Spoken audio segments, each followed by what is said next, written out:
In 1977, I remember I drew a picture of the Queen, and I was rather pleased with it, and I packed it off and sent it to Buckingham Palace. And a few weeks later, I got the most extraordinary surprise to receive a letter from Lady Susan Hussey saying she'd been commanded by Her Majesty to thank me for the very kind drawing that I'd done of Her Majesty, which she very much enjoyed.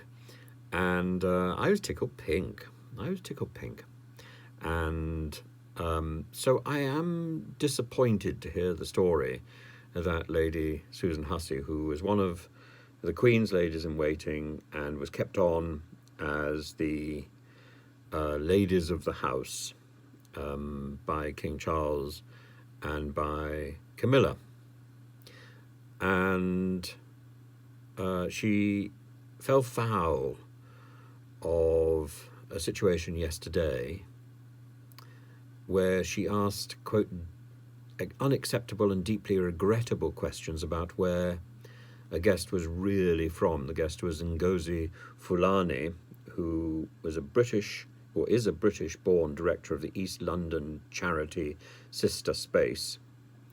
And the questions were persistent about what part of Africa was she from. And she'd reported this story, unfortunately, on Twitter. And the palace has said that it takes this sort of thing very seriously. 300 guests were joining Queen Camilla for a drinks reception honouring their work against domestic abuse and violence against women. And Lady Susan Hussey was one of the people present at the reception. So it is terribly sad, particularly as it occurs on the day when the Prince and Princess of Wales are off to the United States, and it sort of casts an uncomfortable pallor over the whole thing. What you say and what you mean are, of course, two entirely different things, and people fall foul of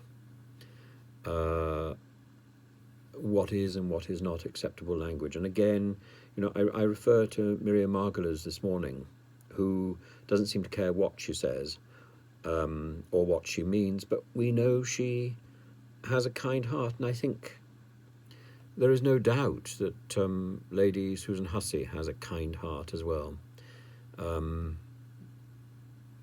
But in the process of a reception, this was foolishness, and I suppose she should have known better.